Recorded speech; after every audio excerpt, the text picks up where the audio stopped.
اسی طرح قبر کو پھلانگنے سے اللہ کے نبی نے منع فرمایا، سے مردوں کو تکلیف ہوتی ہے. قبر کے اوپر بیٹھنے سے منع، تو یہ آداب کے ساتھ ہے. یہاں قبر پر بیٹھنے سے منع کیا. اس کو مرزا صاحب کہتے ہیں کہ یہ جو مجاور بن کے بیٹھنا ہے اس سے منع کیا.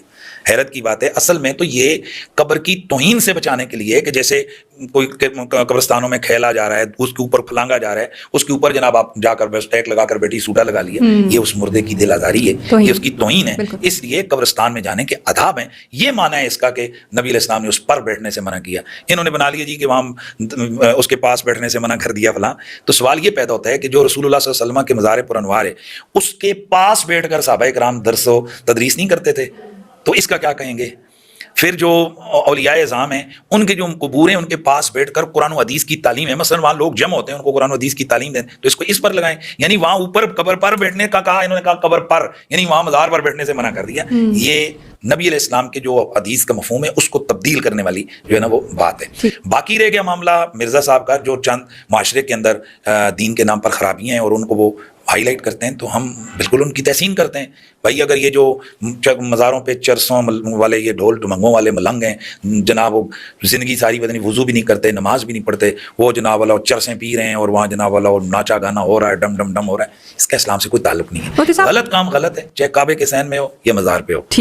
اس پوڈ کاسٹ میں انہوں نے مجھے اپریشیٹ کیا یہ کہہ کر کے انجینئر صاحب جو درباروں پہ بیٹھے ہوئے بھنگی پاؤڈری چرسی لوگوں کے بارے میں جو کچھ بولتے ہیں وہ بالکل ٹھیک کر رہے ہیں. واقعی یہ غلط ہے. بھائی میں صرف ان درباروں پہ بیٹھے ہوئے بھنگیوں کو غلط نہیں سمجھتا، گدی نشینوں کو اور خود جو مزارات کے اندر دفن ہے نا ان کو بھی میں سمجھتا ہوں یہ قرآن و سنت کے خلاف تعلیمات دے کر گئے ہیں، بالکل کلیئر کٹ. اور میں نے آج کی گفتگو میں یہ ثابت کر دیا ہے کہ ان کے وہ عقیدے جو کفریات پر مبنی ہے تم آج تک ان کا دفاع کر رہے ہو. لہذا ہمیں اس سے کوئی فرق نہیں پڑتا ہمیں کوئی اپریشیٹ کرے یا نہ کرے. ہم نے تمہاری آنے والی نسلوں کو بتا دیا ہے کہ انہوں نے اس امت کے ساتھ دھوکہ کیا، فراڈیے تھے، ان کا فراڈ ہم نے پکڑ کے آپ لوگوں کو بتا دیا. پھر اسی کانٹیکسٹ میں انہوں نے مجھ پر الزام لگایا کہ میں نے حدیث کی تعریف کی ہے. صحیح مسلم میں ایک حدیث ہے، مشکات میں بھی موجود ہے، اللہ کے محبوب صلی اللہ علیہ وآلہ وسلم نے فرمایا کہ میں تمہیں منع کرتا ہوں قبروں کو پکا کرنے سے، قبروں پر عمارت بنانے سے اور قبروں پر بیٹھنے سے. میں نے جب بھی یہ حدیث بیان کی ہے نا تو میں نے اس کی تشریح میں کہا کہ قبر پر ڈائریکٹ بیٹھنا بھی منع ہے کیونکہ مسلمان کی قبر کی عزت ہے. ایک ویڈیو میں نہیں، درجنوں ویڈیوز میں، ریٹن میں بھی موجود ہے. آج سے 15 سال پہلے میرا پمفلٹ پہلی دفعہ چھپا، رسول اللہ کی آخری وصیتیں، پھر اس کے ریویژن مختلف چھپتے رہے. 2009 میں چھپا، 12 میں، پھر 16 میں. آخری جو ریویژن ہے وہ 2016 والی ہے جو آپ کو اینڈ پہ ملے گی. اس کو بھی آلموسٹ 8 سال ہو چکے ہیں. اس میں بھی اس حدیث میں بریکٹ میں نے لکھا ہوا ہے کہ ڈائریکٹ بیٹھنا بھی منع ہے اور مجاور بن کے بیٹھنا بھی منع ہے. لیکن مفتی حنیف قریشی نے میری طرف جھوٹ منسوب کیا کہ یہ اس حدیث کی تعریف کرتا ہے اور کہتا ہے کہ نبی علیہ السلام نے مجاور بننے سے منع کیا، وہاں تو لکھا ہوا ہے ڈائریکٹ بیٹھنے سے منع ہے. میں دونوں مفہوم بیان کرتا ہوں. ڈائریکٹ بیٹھنا بھی منع ہے کیونکہ مسلم شریف میں حدیث ہے کوئی کسی مسلمان کی قبر پر بیٹھ جائے، یہ میں نے کئی ویڈیوز میں بیان کی ہے. اس سے بہتر ہے کہ وہ آگ کے انگاروں پر بیٹھے اور وہ انگارے اس کے جسم کی کھال اور گوشت کو جلا دیں. اس سے زیادہ عذاب ہونا ہے جو شخص کسی مسلمان کی قبر پہ بیٹھتا ہے. بالکل ڈائریکٹ بیٹھنا بھی منع ہے لیکن مجاور بن کے بیٹھنا بھی منع ہے. کہتے ہیں انجینئر صاحب نے یہ حدیث میں تعریف کر دی ہے، اس میں مجاور کے الفاظ نہیں ہے، صرف بیٹھنے کے الفاظ ہیں. یہ میں نے جو اس کی تشریح بیان کی یہ بالکل فٹ اینڈ بیٹھتی ہے دوسری احادیث کی روشنی میں. تمہارے بزرگ ایاک نعبد و ایاک نستعین میں سے یا شیخ عبد القادر جیلانی مدد ثابت کر دیں تو تعریف نہ ہو، اور ہم مسلم شریف کی حدیث سے بخاری اور مسلم کی احادیث کی روشنی میں کوئی بات بیان کر دیں تو وہ تعریف ہو جائے. بخاری اور مسلم دونوں میں حدیث ہے. اما عائشہ سلام اللہ علیہا کہتی ہیں کہ نبی علیہ السلام کے آخری دن چل رہے تھے بیماری کے، وفات سے چند دن پہلے. آپ بیماری کی تکلیف کی وجہ سے اپنے چہرہ مبارک سے چادر بار بار ہٹاتے اور کہتے لعن اللہ الیہود والنصارى اتخذوا قبور انبیائہم مساجدا، اللہ کی لعنت ہو یہود و نصارہ پر، انہوں نے اپنے نبیوں کی قبروں کو سجدہ گاہ بنا لیا تھا۔ اور اما عائشہ کے الفاظ ہیں کہ اگر ہمیں یہ ڈر نہ ہوتا، اسی حدیث میں ساتھ امام بخاری نے نقل کیا کہ لوگ رسول اللہ کی قبر پر سجدے شروع کر دیں گے، تو ہم نبی الاسلام کی قبر کو زیارت کے لیے اوپن چھوڑ دیتے، یعنی ہر کوئی وہاں جا کے مجاور بن جاتا، لیکن ہم نے زیارت کے لیے اوپن نہیں چھوڑا، آج تک اوپن نہیں ہے۔ جالی شریف سے بھی بہت پیچھے جا کے قبر مبارک ہے اور اس کے ارد گرد بھی دیوار ہے، لیکن ہمیں خطرہ تھا کہ نبی الاسلام ہمیں ڈرا رہے تھے کہ آپ کی قبر کے ساتھ ایسا کوئی معاملہ شروع نہ ہو جائے، تو بالکل فٹ ان بیٹھتا ہے۔ بخاری اور مسلم دونوں میں حدیث ہے، نبی الاسلام کے آخری دن جب چل رہے تھے تو حضور کی 3 بیویاں آپ کے پاس بیٹھی ہوئی تھیں۔ ظاہر ہے نبی الاسلام کا آخری وقت قریب تھا، تو بیوی سے زیادہ تو قریبی رشتہ کوئی نہیں ہوتا۔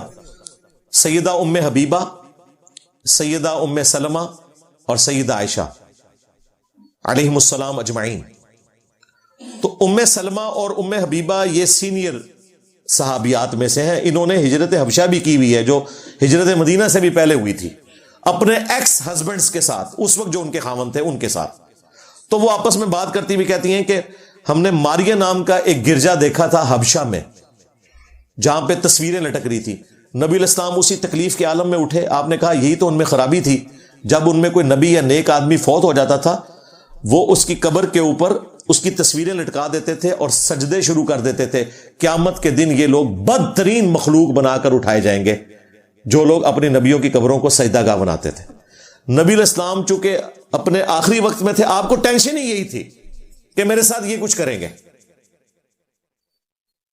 اس لیے بخاری میں حدیث ہے، دیکھنا میری شان کو اس طرح بلند نہ کرنا جس طرح نصارہ نے عیسیٰ ابن مریم کو بڑھا دیا، میں اللہ کا بندہ اور اس کا رسول ہوں، مجھے اللہ کا بندہ اور اس کا رسول ہی کہنا۔ مسلم شریف میں حدیث ہے، جندب رضی اللہ تعالیٰ عنہ کہتے ہیں کہ نبی الاسلام نے اپنی وفات سے 5 دن پہلے یہ بات ارشاد فرمائی تھی، خبردار تم میں سے اگلے لوگوں میں جب کوئی نبی فوت ہو جاتا تھا اس کی قبر پہ سجدے شروع کر دیتے تھے، میں تمہیں اس کام سے منع کرتا ہوں، میرے ساتھ یہ کچھ نہیں کرنا۔ مسند احمد میں حدیث موجود ہے، اللہم لا تجعل قبری وثنا یعبد، اے اللہ میری قبر کو وہ بت نہ بننے دینا کہ لوگ اس کی پوجا شروع کر دیں۔ نبی الاسلام نے اپنی قبر کو بت کہہ دیا اگر پوجا کی جائے تو، حالانکہ وہ قبر اس پلانٹ ارتھ پہ ہمیں ہمارے ماں باپ اولاد سب لوگوں سے بڑھ کر عزیز ہے، اپنی جان سے بڑھ کر عزیز ہے، لیکن نبی الاسلام نے کہا اللہ کے مقابلے پر کوئی لے کر آئے گا تو وہ بت ہوگی۔ سنن نبی داؤد میں حدیث ہے، میری قبر پر میلہ نہ لگا لینا، تم دنیا کے کسی بھی حصے میں درود پڑھو گے اللہ تعالیٰ پہنچا دے گا، اللہم صلی علی محمد وعلی آل محمد۔ درود کے لیے بھی میلہ نہیں لگانا، تو یہ مجاور بننے کی نفی ہے۔ صحابہ اکرام نے کوئی مجاوری نہیں کی قبر رسول کے اوپر، حاضری دیتے تھے، وہ ہمارے ایمان کا حصہ ہے۔ اس پلانٹ ارتھ پہ نفلی عبادات میں سب سے افضل اگر کوئی نفلی عبادت ہے تو وہ قبر رسول کی حاضری ہے۔ 4 کتابوں کے اندر آیا ہے، المصنف ابن ابی شیبہ میں، سنن الکبریٰ البیہقی میں، الموطأ امام مالک میں اور فضل الصلاۃ علی النبی میں، کہ عبداللہ ابن عمر جب بھی مدینہ شریف سے نکلتے یا واپس مدینہ شریف آتے تو پہلے مسجد نبوی میں 2 نفل پڑھتے، پھر قبر رسول پر آ کر عرض کرتے السلام علیکہ یا رسول اللہ، پھر حضرت ابو بکر کی قبر پر السلام علیکہ یا ابا بکر، پھر حضرت عمر کی قبر پر السلام علیکہ یا عمر، ایک روایت میں ہے السلام علیکہ یا ابتا، میرے باپ آپ پر سلام ہو۔ تو یہ تو ہمارے ایمان کا حصہ ہے۔ مجاوری کسی نے نہیں کی قبر رسول کی، تمہارے بابے تو شاہی کوئی نہیں، بالکل میرے نبی سا ہے ہی کوئی نہیں، تیرے بابے تھے شاہی کوئی نہیں، ان کے مزرعات پہ جانے کے کوئی فضائل نہیں ہے، قبر رسول پہ جانے کی تو فضیلت ہے۔ تو یہ ساری باتیں ہمارے سامنے تھی، اس لیے ہم نے یہ بات کی تھی، یہ پبلک کو دھوکہ دینا بند کرو۔ اللہ کے محبوب صلی اللہ علیہ وآلہ وسلم کی اپنی جو قبر مبارک ہے نا، وہ ایک بالشت ہے، صحیح بخاری میں موجود ہے اور ابو داؤد میں موجود ہے، اس کے اوپر پتھر کے چھوٹے چھوٹے سنگریزے ڈالے گئے تھے تاکہ وہ قبر اپنی اصلی حالت میں